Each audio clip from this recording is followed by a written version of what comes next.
ஏன்னா அல்லாஹ் தான் எல்லாத்தையும் படைச்சான். அதுதான் நம்முடைய ஈமான் தவக்குல். ஆனால் வெள்ளிக்கிழமை அல்லாஹ் வேறுபடுத்தி காட்டுகிறான் பாருங்க. வெள்ளிக்கிழமை ஜும்ஆ, அது மிக சிறப்பிற்குரிய நாள். 3 ஜும்மாவை விட்டால் அவன் காபிராக கூட ஆகுவதற்கு வாய்ப்புண்டு என்றெல்லாம் பயமுறுத்துகிற ஹதீதுகள் நமக்கு சொல்லி தருகிற பாடம் இதுதான். 7 நாளும் அல்லாஹ் படைச்சதுதான். ஆனா வெள்ளிக்கிழமை அல்லாஹ் சிறப்பாக படைத்து வைத்திருக்கிறார். அதனாலதான் நம்ம ஒன்று கூடி வரும், இல்லைங்களா? அதே போல பாருங்களேன், உலகத்துல அல்லாஹ் நபிமார்களை படைச்சா, நபிமார்களை படைச்சு மக்களுக்கு நீங்க நேர்வழிப்படுத்துங்க அப்படின்னு சொல்லி குர்ஆனையும் ஹதீஸையும் ஒவ்வொரு நபிக்கும் ஒவ்வொரு வேதத்தையும் அல்லாஹ் கொடுத்தான். நம்ம நபிக்கு குர்ஆன் ஹதீஸ். அந்த நபிமார்கள் எல்லாம் என்ன செய்யறாங்க? அந்த மக்களுக்கு போய் அல்லாஹ் சொன்ன அந்த உபதேசத்தை எடுத்து சொல்றாங்க. அப்படி எடுத்து சொல்லுகிற பொழுது அவர்களுக்கு பல பிரச்சனை வரும் இல்லையா?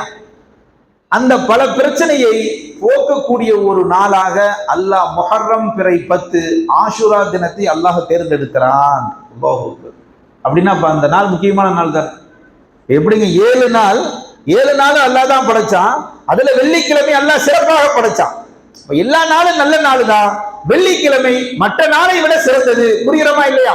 அதே போன்றுதான் எல்லா நபிமார்களையும் அல்லாஹ் படைச்சான்.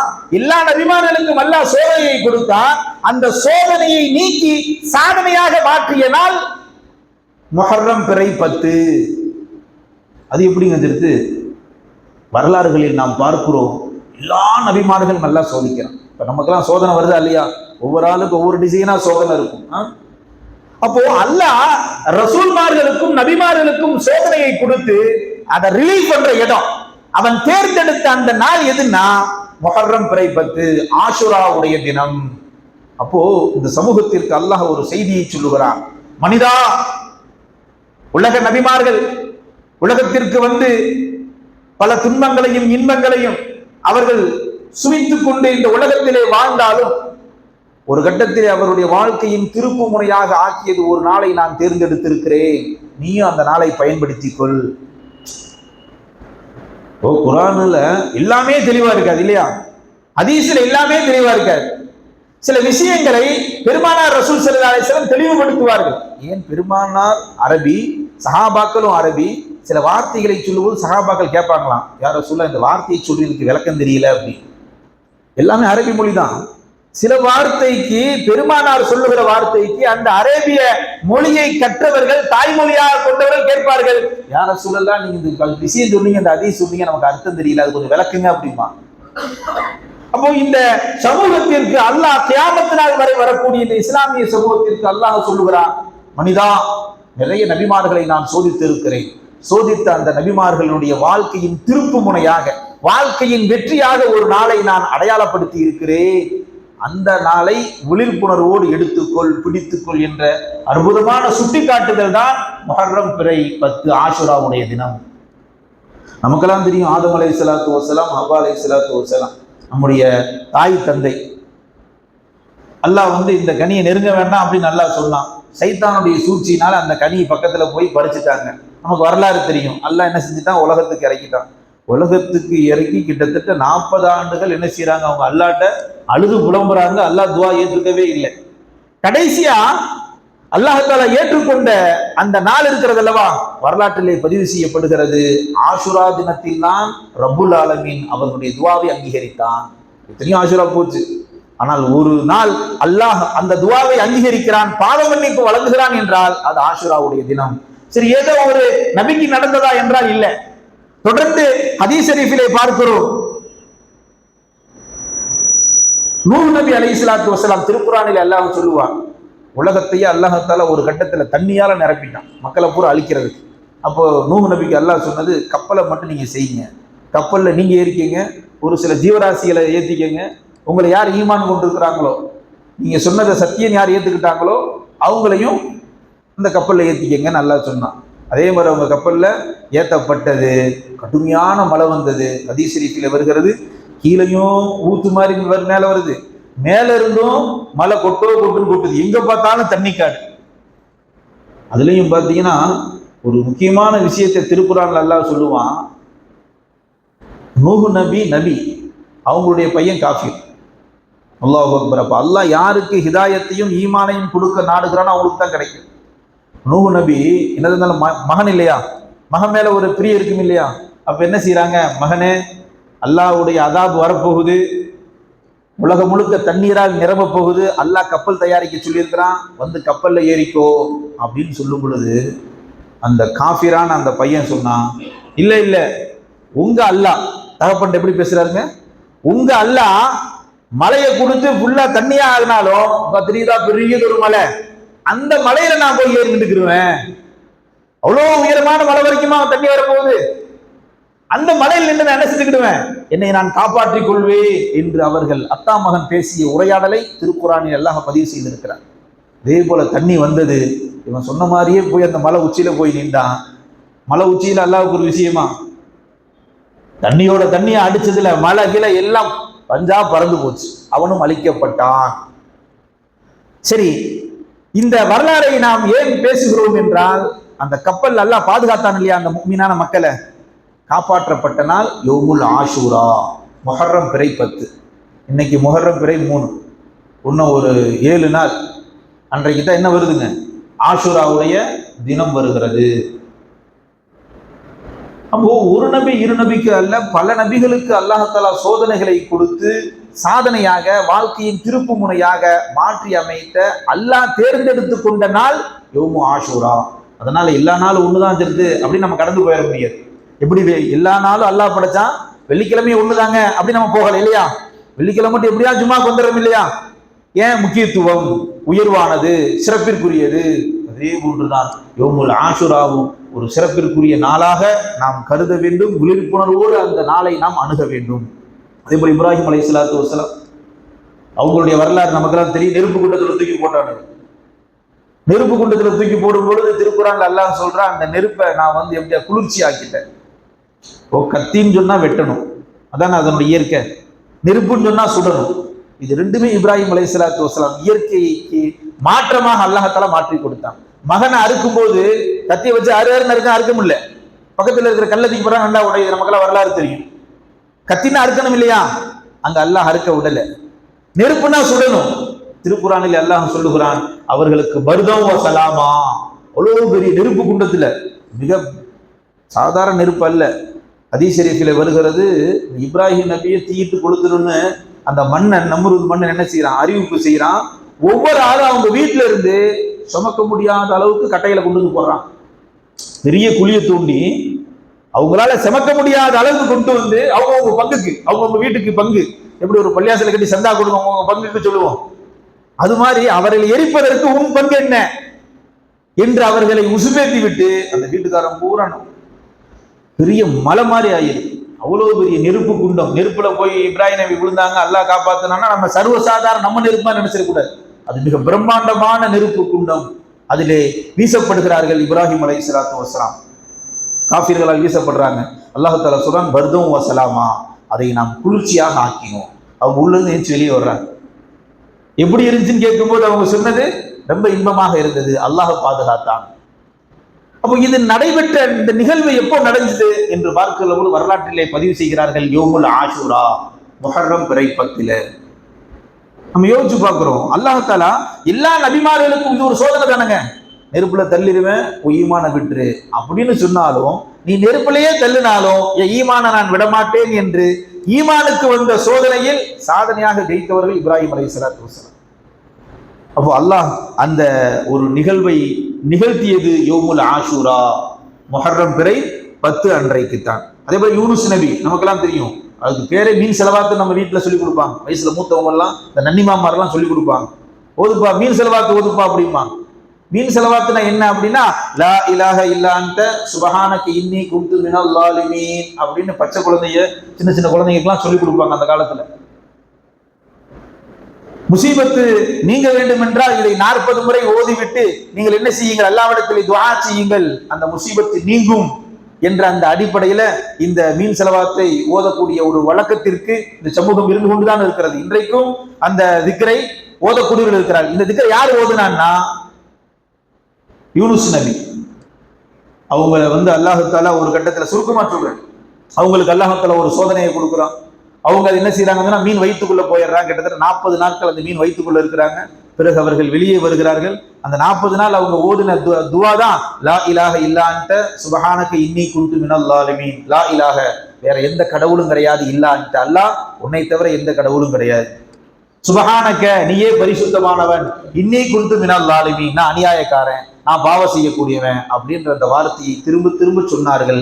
ரப்புல் ஆலமீன் அந்த மீன் வயிற்றுக்குள்ள இருந்து சிரிக்காம எந்த ஒரு தொந்தரவும் இல்லாம எப்படி உள்ள போனாங்களோ அது போன்று பரிபூர்ணமான முறையில் அந்த மீன் வாயிலிருந்து வெளியே வர்றான், வயிற்றிலிருந்து வாய் வழியா வர்றான். இந்த வருகிற அந்த நாள் வரலாற்று ஆசிரியர் குறிப்பிடுகிறார்கள். பெருமானார் ரசூலுல்லாஹி ஸல்லல்லாஹு அலைஹி வஸல்லம் அவர்களும் குறிப்பிடுகிறார்கள். அன்றைய நாள் யௌமுல் ஆஷூரா, முஹர்ரம் பிறை 10. அதே போல ஈசா அலைஹிஸ்ஸலாத்து வஸ்ஸலாம் இந்த உலகத்துல 4வது வானத்தில் உயர்த்தப்பட்டிருக்கிறாங்க, நம்ம நம்புறோம் இல்லையா? இன்னும் அவங்க வஃபாத் ஆகல, கடைசி காலத்துல வருவாங்க, தஜ்ஜாலை கொல்லுவாங்க அப்படின்னா நம்ம ஹதீஸ் ஷரீஃப்ல படிச்சிருக்கிறோம் இல்லையா? அந்த நாள் ஈசா அலைஹிஸ்ஸலாத்து வஸ்ஸலாம் அவர்களை அல்லாஹ் தஆலா 4வது வானத்திற்கு உயர்த்திய அந்த தருணம், அந்த நாள் எதுன்னா யௌமுல் ஆஷூரா. இன்னும் திருத்து அடிக்கிட்டே போறீங்க. எல்லா நபிமார்களும் இந்த நாள்ல தான் பாதுகாக்கப்பட்டாங்களா, வெற்றி கொண்டார்களா? இப்போ ஒரு முக்கியமான நாளா அப்படின்னு பார்த்தா இந்த சமூகத்திற்கு ரப்புல் ஆலமீன் ஒவ்வொரு நபிக்கும் ஒரு சோதனையை கொடுத்தான், ஒவ்வொரு நபிக்கும் வேதனையை கொடுத்திருக்கிறான். அவர்கள் மீண்டு வந்த நாள், அவர்களுக்கு திருப்பு முனையாக அமைந்த நாள் யௌமுல் ஆஷூரா. அப்போ அன்றைய நாள் சர்வ சாதாரணமாக என்ன செஞ்சிடக்கூடாது, நம்ம கடந்து போயிடக்கூடாது. நிறைய அமல்கள் செய்ய வேண்டும், நிறைய தௌபாக்கள் செய்ய வேண்டும், நம்மளால் முடிந்த தான தர்மங்களை வழங்கிட வேண்டும். அப்படி வாழுகிற பொழுது நமக்கெல்லாம் அந்த சோதனையை கம்பேர் பண்ணும் பொழுது நமக்கு ஒரு சோதனையே கிடையாது. இருந்தால் நமக்கு அது மலை மாதிரி தானே. ஒவ்வொரு ஆளுக்கு ஒரு பிரச்சனை இருக்கும், அது நம்ம தலைக்கு மேல ஒரு பெரிய மலையா இருக்கும். இது மட்டும் நீங்கன்னா போதும் மனசுல நினைப்போம், இந்த பிரச்சனை நீங்கன்னா மட்டும் போதும்ப்பா, இந்த பிரச்சனை வெளியே வந்தா போதும் என்றெல்லாம் நம்ம பேசிக்கிறோம் இல்லையா? அந்த பிரச்சனைகள் நீங்குவதற்கும் இந்த யௌமுல் ஆஷூரா நமக்கு ஒரு திருப்பு முனையாக அமையும் என்பதால் தான் ரப்பு ஒரு நாளை குறிப்பிட்டு அந்த நாளிலே நபிமார்களுக்கெல்லாம் விமோச்சனம் கொடுக்கும். சுலைமான் அலைஹிஸ்ஸலாத்து வஸ்ஸலாம் அவங்களுக்கு அரசாட்சி, உலகத்தை ஆளுகிற அரசாட்சி கொடுக்கப்பட்ட அந்த நாள் எது என்று வரலாறுகளில் நாம் பார்க்கிற பொழுது சுலைமான் அலைஹிஸ்ஸலாத்து வஸ்ஸலாம் அவர்களுக்கு அரசாட்சி கொடுக்கப்பட்டது யௌமுல் ஆஷூரா. ஆஷூராவுடைய தினத்தில் இன்றும் இத்ரீஸ் அலைஹிஸ்ஸலாத்து வஸ்ஸலாம் அவர்கள் உயர்த்தப்பட்டதும் யௌமுல் ஆஷூரா, முஹர்ரம் பிறை 10 என்றும் நம்மால் புரிந்து கொள்ள முடிகிறது. என்றால் அன்றைய நாளில் நாம் அதிகம் அமல் செய்யும். சரி, நபி ஸல்லல்லாஹு அலைஹி வஸல்லம் என்ன சொன்னாங்க என்று பார்க்கிற பொழுது நபி அவர்கள் ரமலானுக்கு பிறகு நோன்பு வைக்க வேண்டும் என்று அதிகமாக முக்கியத்துவம் கொடுத்த நாள் இந்த யௌமுல் ஆஷூரா. பண்டைய காலத்துல பாத்தீங்கன்னா ஆஷூராவுடைய தினம் முஹர்ரம் பிறந்துருச்சு அப்படின்னு சொன்னா புத்தாண்டு அப்படின்ற அந்த ஞாபகத்தோட அந்த ஆஷூரா தினத்துல நோன்பு வச்சு இனிப்புகள் வழங்கி அல்லாஹ்விடத்திலே தௌபா செய்து வாழுகிற அந்த மாடலிஸ்லாம் போய் எல்லாம் ஒண்ணுதான், இன்னத்தை என்ன ஆக போகுது என்று நாங்களும் 5 நேரம் தொழுகிறோம், எல்லா நாளும் ஒண்ணுதான் என்று கடந்து போகக்கூடிய சில நபர்களை நாம் பார்க்கிறோம் இல்லையா?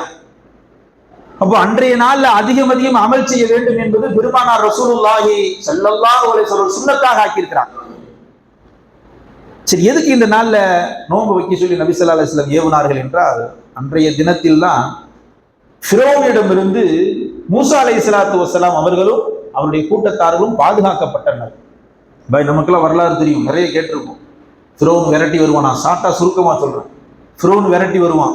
யாரை விரட்டி வர்றான்? மூசா நபியையும் மூசா நபி ஈமான் கொண்ட அந்த மக்களையும் என்ன செய்யறாங்க, கொள்றதுக்காக வேண்டி விரட்டி வர்றான். இவங்க கொஞ்சம் பேர், அவன் பெரிய படை பட்டாளத்தோடு விரட்டி வர்றான். இவங்களும் ஓடுறாங்க, பனி இஸ்ரவேலர்கள் ஓடுறாங்க. ஓடி பார்த்து கடைசியில முட்டி நிக்கிற இடம் நைல் நதி, மிகப்பெரிய ஒரு கடலுக்கு முன்னாடி நிக்கிறான். இக்கரைக்கு அக்கறைக்கும் கடுமையான தூரம். இனி என்ன செய்யறதுன்னு தெரியல. வந்தா நம்மளை பூரா அடிச்சு கொண்டுடுவான், ஏன்னா வர்றது பெரும்படை. மூசாவை என்ன செய்யறது என்று சொல்லுகிற பொழுது பொறுமையா இருங்க, அல்லாஹ் என்னோடு இருக்கிறான், இருங்க, அல்லாஹ் உதவி செய்வான், பொறுமையாக இருங்க என்று அந்த கடைசி நேரத்திலும் அந்த மக்களை பொறுமை காக்க சொன்னார். பிரச்சனைந்து வரத்தான் செய்யாது. உயிருக்கும் பிரச்சனை வரும், பொருளாதாரத்துக்கும் பிரச்சனை வரும், மானத்துக்கும் பிரச்சனை வரும். நம்ம 4 பேர் கேவலமா பேசிட்டு போவோம். எல்லாத்துக்கும் ஒரு பிரச்சனைகள் இருந்து விட்டே தான் இருக்கும். பிரச்சனையை கண்டு ஒரு முஸ்லிம் துவண்டு போய் விடக்கூடாது என்பதுதான் நபிமார்களுடைய அத்துணை நபிமாருடைய வாழ்க்கையினுடைய படிப்பினை பாடம் நமக்கு. அந்த கடைசி நேரத்தில் ரப்பு சொன்னா, மூசா உன் கையில என்ன இருக்கு? யா அல்லாஹ், என் கையில தடி இருக்கு, ஓங்கி கடல்ல அடி. இது அறிவு பிரகாரம் பார்த்தா கடல்ல அடிச்சா இழுத்துட்டு தான் போகும், அவரை இழுத்துட்டு போகும், அந்த கட்டை இழுத்துட்டு போகும். அதானே நான் அல்லாஹ் சொல்லுகிறான். உடனே என்ன செய்யறாங்க? கடல்ல அடிக்கிறாங்க. அப்படியே கண்ணாடி மாதிரி. இன்னைக்கெல்லாம் பார்த்தீங்கன்னா எங்கெங்கேயோ கன்னியாகுமரி அங்கங்கெல்லாம் கண்ணாடிக்கு மேலே எங்க நடந்து போறாங்க, கண்ணாடிக்கு கீழே கண்ணாடி அப்படியே நடந்து போறாங்க. பார்த்தா அப்படியே இயற்கையை ரசிக்கிறாங்க இல்லையா? அது மாதிரி அன்றைக்கு உயிரை கையில பிடிச்சிக்கிட்டு போனால் அந்த மக்கள் தண்ணி அப்படியே விலகுது. கண்ணாடி மாதிரி இங்கிட்டும் தண்ணி வரல, அங்கிட்டும் தண்ணி வரல. பாதை என்ன ஆயிருதுன்னா வலுவலுப்பாவும் இல்லை, நல்ல காஞ்ச பாறையை அல்லாஹ் ஆக்கிடுறான். அப்படி நடந்து ஓடுறாங்க. அவங்க போகும்போது இப்படி அண்ணாந்து பாக்குறாங்க. தண்ணி அவ்வளவு உயரத்தில் இருக்குது. ஆனா எந்த தண்ணீரும் யாரையும் என்ன செய்யல, பாதிக்கல. அல்லாஹு தாலாவுடைய உதவி என்பது அதுதான். நம்ம யாரும் எதிர்பார்க்காத விதத்தில் ரப்புல் ஆலமீன் உதவி செய்வான் என்பதை நம்பணும் அப்படிங்கிறது தான் இந்த வரலாறு. நம்ம வாயில சொல்லிட்டே இருந்தா நம்புற மாதிரி இல்லையா எதிர்த்து அப்படின்னா வரலாறுகள் இருக்கிறது.